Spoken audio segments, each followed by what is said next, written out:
Les associations iséroises Pompiers Humanitaires Solidaires et SOS Attitude au secours des victimes du terrible séisme qui a frappé la Turquie et la Syrie. Et ici, d'autres associations appellent aux dons comme l'association culturelle franco-turque de Voiron.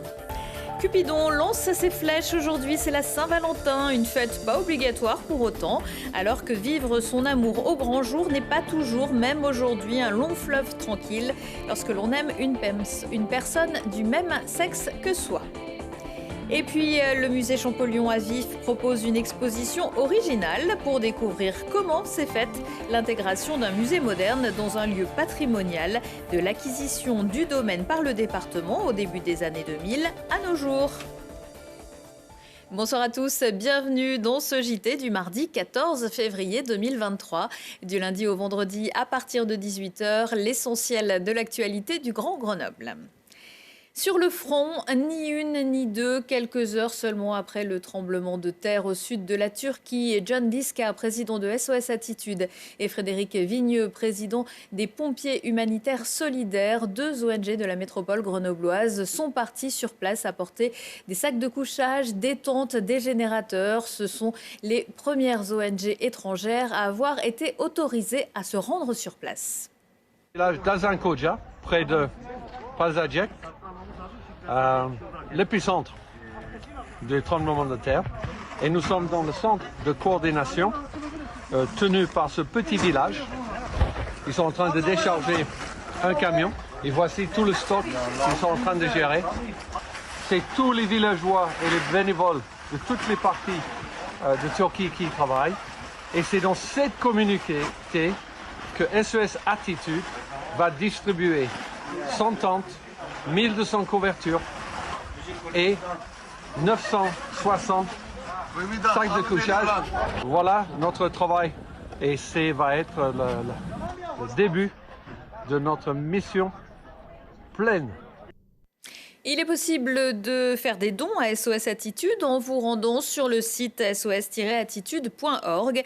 Par ailleurs, le département de l'Isère a annoncé qu'il proposerait lors de la prochaine commission de débloquer une aide d'urgence, tout comme la ville de Grenoble qui se dit prête également à accueillir les éventuels réfugiés. Un événement qui mobilise évidemment une solidarité énorme et un relais auprès de nombreuses autres associations. L'association culturelle franco-turque de Voiron compte une communauté majoritairement originaire de la région de Kayseri, à 400 km de l'épicentre du séisme. Mais les familles sur place ont quand même ressenti les secousses. L'association a lancé un appel aux dons et dimanche, une kermesse a permis de récolter entre 10 000 à 15 000 euros. Déjà 50 à 60 personnes membres de l'association, tout le monde s'est mobilisé entre les amis, les voisins, les collègues de travail pour pouvoir récolter des fonds. Aujourd'hui, ces dons qu'on récolte, c'est pour envoyer en Turquie à des personnes qui s'occupent des associations comme ça, qui gèrent le sinistre qui est là-bas. Ils achètent des vêtements, des tentes, du chauffage, des médicaments, tout ce qui suit, quoi qu'ils ont besoin aujourd'hui, le premier nécessité des personnes. Notre association, il n'y a personne qui est parti, on n'a pas pu, on a un peu les mains liées, on va dire. On est en France, ça fait loin, on est tout au fond du cœur avec eux. Heureusement qu'il y a des personnes qui sont là-bas pour gérer tout ça. C'est très compliqué, on a du mal, on est loin de notre pays, et quand on voit ce qui se passe à la télé, on est très très ému et choqué. Ce seraient les Anglais qui adorent s'envoyer des fleurs et surtout des roses, qui seraient à l'origine de la Saint-Valentin, la fête des amoureux que l'on célèbre ou pas ce 14 février. Date choisie parce qu'elle correspondrait au moment où les oiseaux commencent à se faire la cour. Mais se bécoter en public, ce n'est pas toujours donné à tout le monde. Pour les couples homosexuels, l'amour au grand jour peut avoir du plomb dans l'aile. Voyez le reportage de Lou-Léna Juillet. Même en 2023, s'affirmer en tant que couple homosexuel n'est pas toujours facile. Selon le ministère de l'Intérieur, entre 2016 et 2021, le nombre de plaintes déposées pour crimes et délits anti-LGBT a tout simplement doublé. Mathilde et Alban sont deux jeunes grenobloises, en couple depuis 1 an et demi. Si elles ne prêtent plus attention au regard des passants dans la rue, elles se souviendront toujours de l'agression qu'elles ont subie l'année dernière. Moi, dans mes souvenirs, une fois où vraiment on s'est fait embêter, c'était à Victor Hugo, la place Victor Hugo. On était en train de manger toutes les deux et il y a un monsieur qui est venu nous voir. Au début, il draguait juste Alban et après, il s'est rendu compte qu'on était ensemble toutes les deux. Et là, il a commencé à nous faire des avances très poussées pour qu'on vienne dans un hôtel avec lui. On lui a dit non plusieurs fois, il était insistant et après, il est parti en nous insultant de plein de manières différentes. C'est plus par exemple quand on passe devant un groupe de... Enfin, souvent, en vrai c'est bête, mais plein de mecs et tout ça, là on se pose la question de ce qu'on se tient la main et on n'hésite pas l'une et l'autre de se lâcher la main et il n'y a pas de souci pour ça. C'est notre sécurité avant tout, quoi. Si aujourd'hui Mathilde et Alban se connaissent et s'affirment de plus en plus, selon elle, la société manque encore de représentation et d'éducation sur ce sujet. Avant, je connaissais même pas l'homosexualité, donc quand tu vois que ça existe en fait ailleurs, tu prends conscience de sentiments et ça t'aide vraiment à comprendre ce qui t'arrive. Toutes les deux, au tout début de notre relation, on se le disait, on a dû regarder plein de séries parce que on cherchait un peu qui on était, on voulait se rendre compte qu'on était, on est des personnes normales, voilà, et qu'il n'y avait pas de souci avec ça. Et ça, on en a vraiment besoin. Adjoint au maire de Grenoble, Emmanuel Carroz reste optimiste pour la suite. Depuis plusieurs années, il lutte contre les violences anti-LGBT et milite pour une société plus inclusive. Voilà, moi j'étais très ému d'être élu pour la première fois juste après le mariage pour tous et de d'avoir le plaisir de marier des personnes qui avaient 70, 80, 90 ans, qui ont dû attendre toute leur vie pour pouvoir se marier. Et puis finalement, 10 ans après, on voit qu'on a pu marier des personnes, on voit qu'il y a des personnes qui peuvent adopter. Et en fait, le monde n'a pas changé, ce n'est pas la fin de notre civilisation. Au contraire, je pense qu'on a donné des droits. On a donné des droits aussi aux enfants qui existaient, qui n'avaient pas le droit d'avoir leurs deux parents qui étaient reconnus à égalité. Maintenant, ces enfants ont ce droit.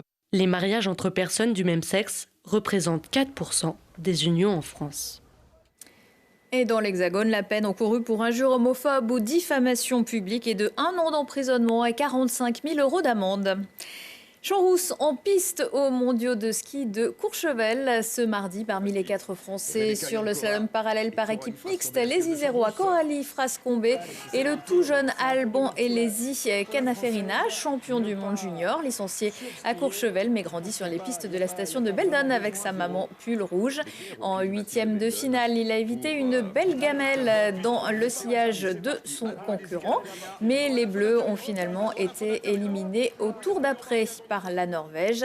Le titre est revenu aux États-Unis. En fin d'après-midi, on retrouvait nos 2 locaux dans les qualifications du parallèle individuel. Seuls les 16 meilleurs temps se sont qualifiés pour la finale de mercredi midi. Un exploit dans le massif du Mont-Blanc. 3 alpinistes français, Charles Duboulos, Clovis Paulin et le Grenoblois Simon Welfringer, ce dernier déjà piolé d'or en 2021, sont venus à bout lundi de la directissime de la pointe Walker. Une première hivernale dans la face nord des Grandes Jorasses après 5 jours et 4 nuits par des températures de moins 15 degrés, moins 30 dans la nuit de vendredi à samedi. Le trio a effectué une grande partie de la ligne en simple chausson d'escalade à main nue. Cette voie de 1200 mètres avait été ouverte il y a 37 ans par Patrick Gabarou et Hervé Bouvard et n'avait jamais été répétée depuis. Retour au bercail pour les 18 œuvres du musée Champollion de Vif, prêtées pendant 4 mois au Louvre-Lens pour son exposition Champollion, la voie des hiéroglyphes. Pour admirer de nouveau le bureau du déchiffrement, le buste de Jean-François ou l'estampage de la pierre de Rosette. Mais il aura fallu un long chemin pour permettre au public de découvrir cette maison et ses habitants. Quel rôle ils ont joué dans le parcours de l'égyptologue. Une histoire expliquée par l'exposition Un chantier déchiffré. Charlotte Faulkner. C'est une maison devenue un musée après 2 ans d'études et 2 ans et demi de travaux. Un projet ambitieux débuté en 2001 avec l'acquisition de la maison de famille des Champollion à Vif par le département de l'Isère. Avec l'exposition Un chantier déchiffré, le musée revient sur toutes les étapes qui ont permis la création du 11e musée du département. L'équipe du musée a par exemple passé en revue les 500 objets et les 1000 ouvrages imprimés qui étaient conservés dans la maison. C'est ce qu'on appelle un chantier des collections. Et ce chantier des collections a permis de rédiger le projet scientifique qui conditionne le concept du musée. Parallèlement, une équipe de maîtrise d'œuvre a été retenue, composée d'architectes, d'une muséographe et d'un paysagiste, sur la base d'un projet qui était respectueux de l'esprit des lieux. Et on comprend en découvrant les premières esquisses des architectes, en feuilletant leurs projets, leurs avant-projets, à quel point l'intégration d'un musée moderne dans un lieu patrimonial était un enjeu important.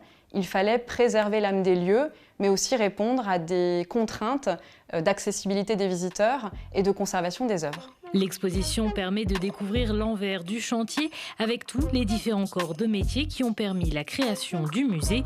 Au total, une quarantaine d'entreprises sont intervenues lors des travaux.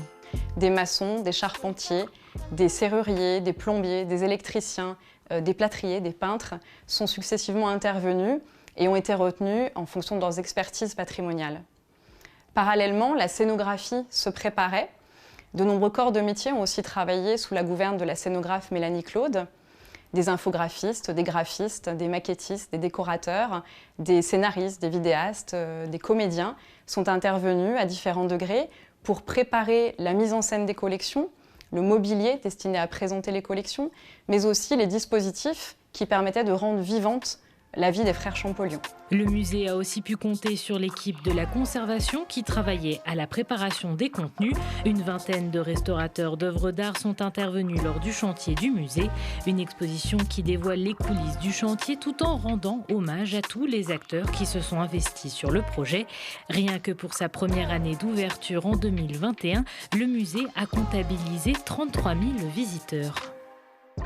Une exposition à découvrir jusqu'au 31 octobre 2023. Et dans le cadre des vacances, le musée Champollion propose aussi aux enfants ce mercredi après-midi un atelier d'initiation à l'écriture hiéroglyphique. Autre visite au musée dauphinois qui, dans le cadre de l'exposition Égyptomania, vous invite à venir voir et écouter les contes d'Égypte de Praline Guépara. Issus de ces deux ouvrages, vous entendrez des histoires sur l'eau, les femmes, la gourmandise, le voyage, les astres, mêlant le merveilleux et le quotidien avec une dimension universelle et contemporaine. Nettement moins poétique dans le cadre des mercredis découvertes. Le café-théâtre grenoblois La Basse-Cour programme mercredi soir Antoine Perron et son spectacle Je vais vous cartonner, un premier one-man show où l'humoriste parle de son ancien métier d'ambulancier avec de nombreuses anecdotes insolentes et drôles, tout ça saupoudré d'une bonne grosse dose d'humour noir, âme sensible. Restez chez vous. C'est la fin de ce JT. Retour de l'actu dans 1 heure et en replay sur télégrenoble.net. Je vous souhaite à tous une très belle soirée.